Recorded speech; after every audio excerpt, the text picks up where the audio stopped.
sahabat Gria Animasi. Saatnya kita belajar. Jangan lupa klik subscribe, like, dan komentar untuk mendapat update video terbaru kami ya. Hai teman-teman, jumpa lagi dengan saya Vito. Pada kesempatan kali ini kita akan belajar tentang organ gerak hewan dan manusia. Tentu kalian masih ingat bahwa salah satu ciri makhluk hidup adalah bergerak.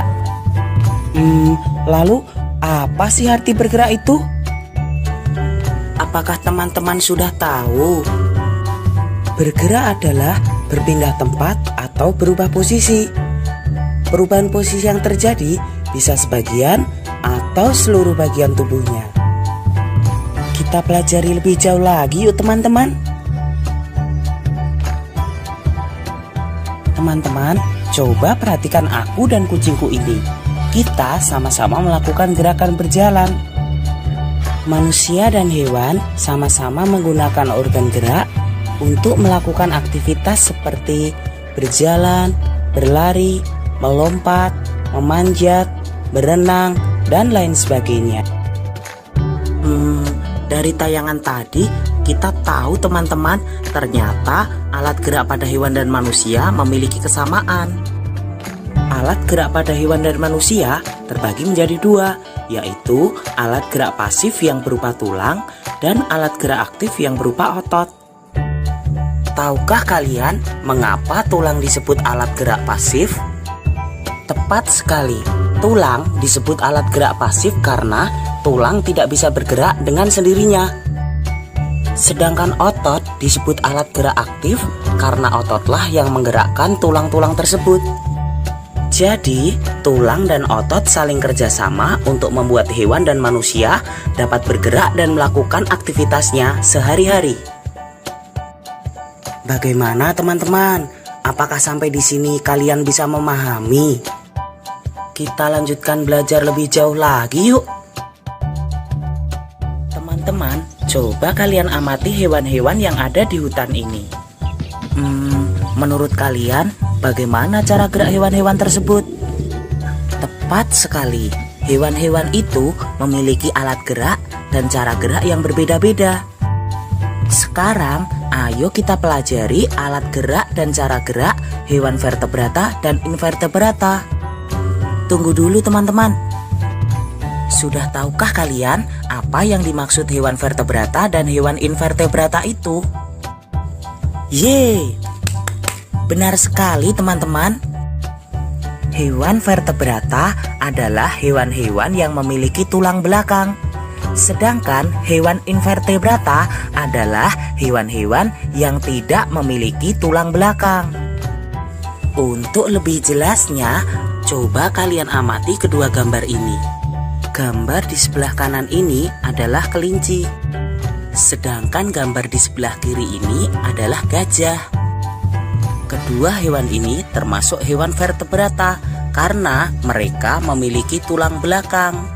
Nah, sekarang coba amati alat gerak mereka. Walaupun sama-sama bergerak menggunakan kaki, tapi cara gerak mereka berbeda teman-teman. Apakah kalian tahu perbedaannya?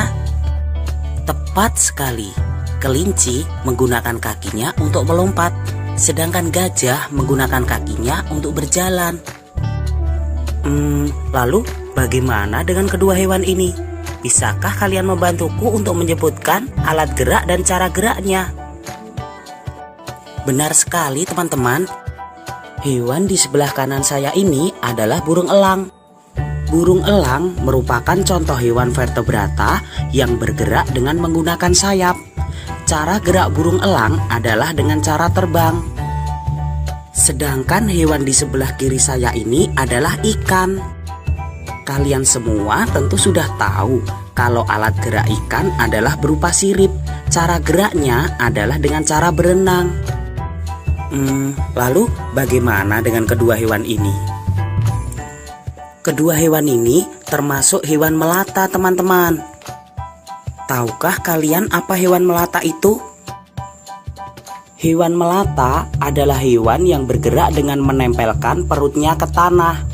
Kadal dan ular ini adalah contoh hewan vertebrata yang bergerak dengan cara melata. Bagaimana teman-teman? Apakah kalian sudah memahami cara gerak dan alat gerak hewan-hewan vertebrata? Luar biasa.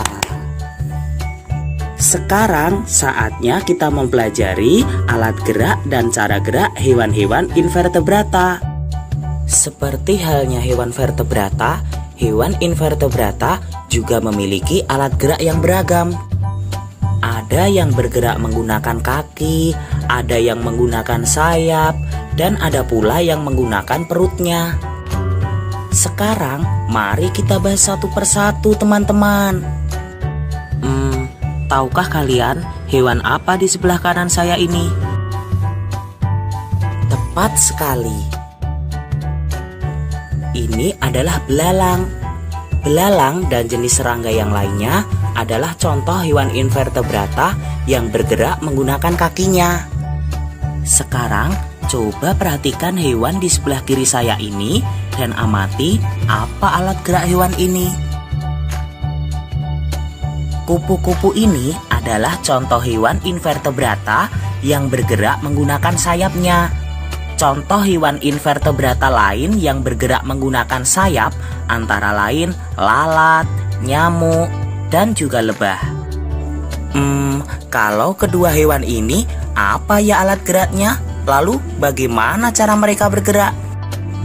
Cacing dan siput ini merupakan contoh hewan invertebrata yang bergerak menggunakan otot perutnya. Oh iya teman-teman, selain kaki, sayap, dan perut, beberapa hewan invertebrata ada yang bergerak menggunakan tentakel. Tahukah kalian apa itu tentakel? Tentakel adalah organ tubuh yang dapat memanjang dan bersifat fleksibel. Contoh hewan invertebrata yang bergerak menggunakan tentakel antara lain cumi-cumi, anemon laut, dan juga ubur-ubur. Sampai di sini, apakah kalian sudah memahami teman-teman? Luar biasa. Ternyata sangat menarik sekali ya mempelajari organ-organ gerak hewan. Nah, sekarang saatnya kita mempelajari organ gerak manusia.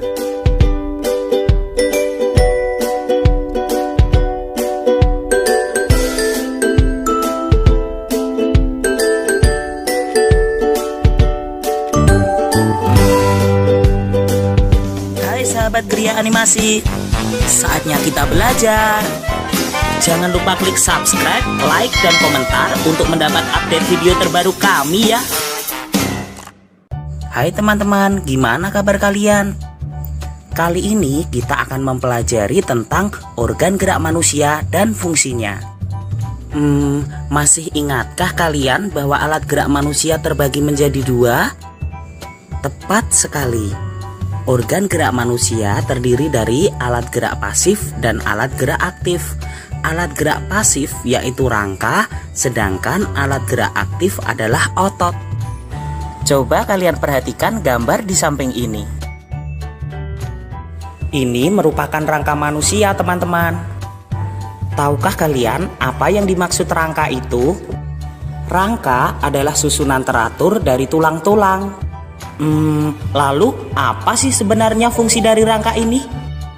Rangka memiliki fungsi antara lain sebagai alat gerak pasif untuk menegakkan tubuh kita, tempat melekatnya otot, dan melindungi organ vital yang ada di dalam tubuh kita, teman-teman. Bagaimana teman-teman? Semakin penasaran ingin tahu tentang rangka? Mari kita pelajari lebih jauh lagi, teman-teman. Wah. Bagaimana dengan kostumku ini teman-teman? Saya memakai kostum rangka. Sekarang mari kita belajar bersama-sama teman-teman. Rangka tubuh manusia dikelompokkan menjadi 3, yaitu rangka kepala, rangka badan, dan rangka anggota gerak. Kita pelajari lebih detail lagi yuk teman-teman. Gambar di sebelah kanan saya ini adalah rangka kepala teman-teman. Rangka kepala disebut juga tengkorak teman-teman. Rangka kepala ini tersusun dari kumpulan tulang-tulang. Ada tulang dahi, tulang hidung, tulang rahang atas, tulang rahang bawah, tulang pelipis, tulang ubun-ubun, dan tulang kepala belakang.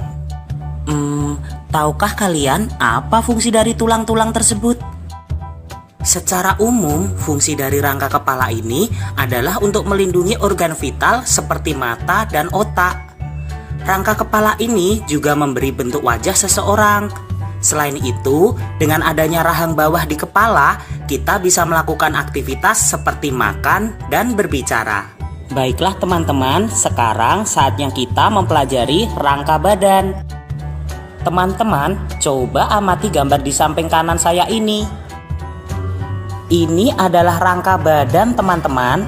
Kita bisa mengelompokkan rangka badan ini menjadi 4 kelompok, yaitu ruas tulang belakang, tulang dada dan rusuk, tulang gelang bahu, dan tulang gelang panggul. Kita pelajari lebih jauh lagi yuk teman-teman. Ini adalah gambar ruas tulang belakang. Ruas tulang belakang terdiri atas 33 buah tulang, yaitu 7 ruas tulang leher, 12 ruas tulang punggung, 5 ruas tulang pinggang, 5 ruas tulang kelangkang, dan 4 ruas tulang ekor. Fungsi dari rangka ini adalah untuk menegakkan badan, menyokong kepala dan tangan, serta untuk melekatnya otot dan tulang rusuk. Kalau ini adalah tulang dada dan tulang rusuk teman-teman. Tulang dada tepat berada di tengah-tengah, sedangkan tulang yang nampak seperti garis-garis ini adalah tulang rusuk. Tulang rusuk terdiri dari 12 pasang teman-teman. Fungsi tulang dada dan tulang rusuk ini adalah untuk melindungi organ vital seperti jantung dan paru-paru kita teman-teman. Bagaimana dengan ini teman-teman? Apakah kalian tahu nama tulang ini? Tepat sekali, ini adalah tulang gelang panggul teman-teman. Tulang gelang panggul atau tulang panggul ini terdiri dari tulang usus, tulang duduk, dan tulang kemaluan. Fungsi dari tulang panggul ini adalah menyangga badan kita ketika kita sedang duduk. Selain itu, tulang panggul juga melindungi organ vital di perut dan juga untuk melekatnya tulang paha atas. Kalau ini adalah gambar tulang bahu teman-teman. Pada tulang bahu terdapat tulang yang berkaitan, yaitu tulang selangka dan tulang belikat. Sampai di sini, apakah kalian memahami teman-teman? Luar biasa. Sekarang saatnya kita mempelajari rangka anggota gerak. Coba teman-teman perhatikan gambar berikut ini. Rangka anggota gerak terdiri dari rangka anggota gerak atas, yaitu tangan, dan rangka anggota gerak bawah, yaitu kaki. Sekarang kita pelajari satu persatu ya teman-teman. Coba perhatikan gambar ini teman-teman. Apakah kalian bisa melihatnya dengan jelas? Tepat sekali. Ini adalah rangka anggota gerak atas atau tangan. Rangka anggota gerak atas ini tersusun dari beberapa tulang.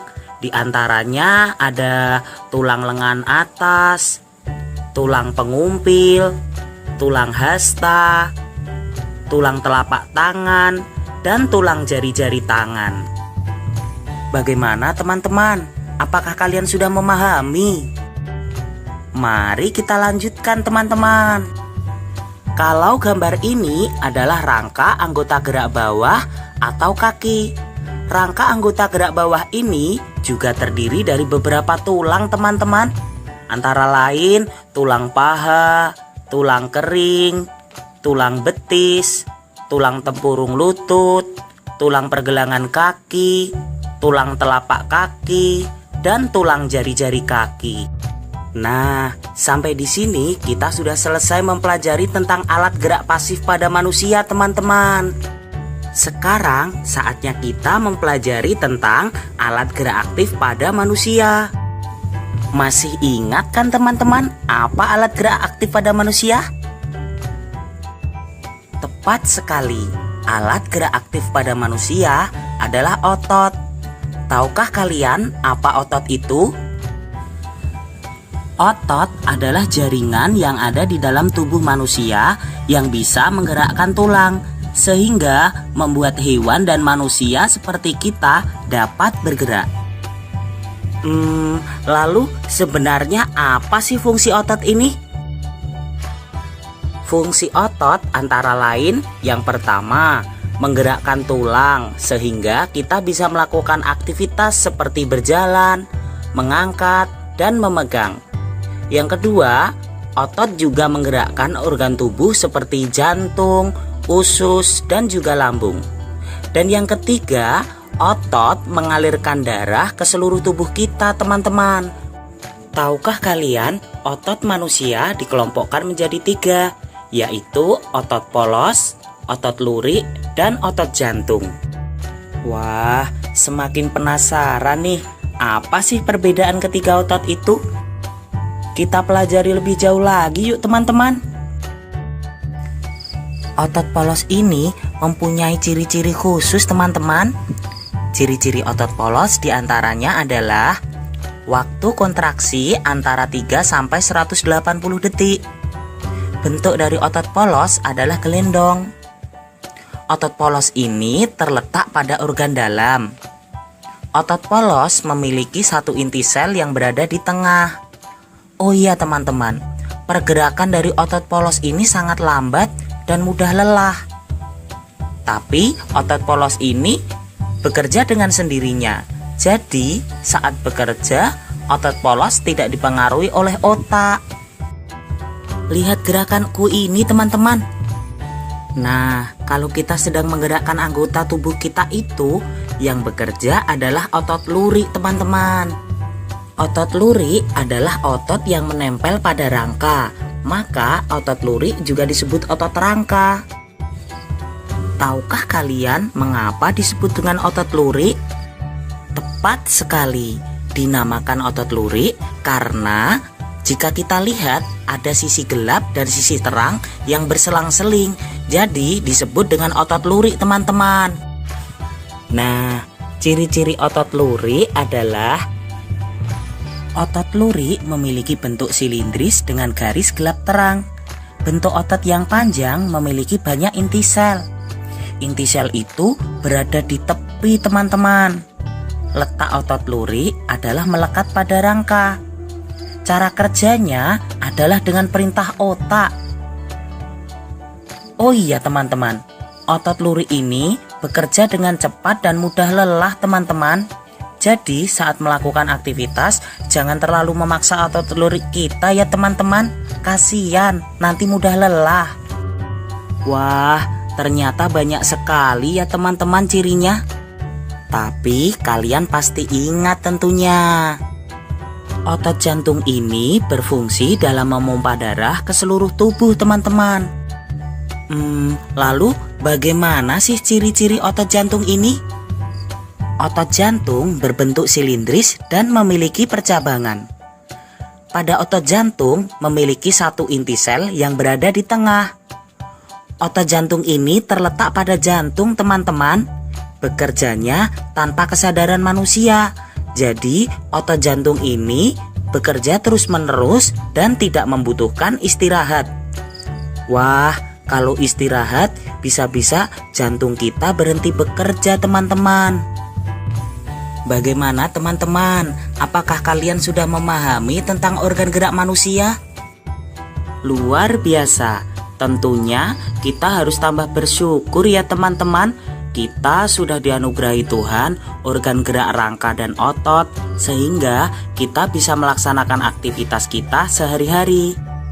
Oh iya teman-teman, kita juga harus menjaga kesehatan supaya rangka dan otot kita tidak mengalami kelainan atau kerusakan. Tahukah kalian apa saja kelainan, gangguan, dan kerusakan yang terjadi pada rangka dan otot manusia itu? Sekarang saatnya kita mempelajari itu teman-teman.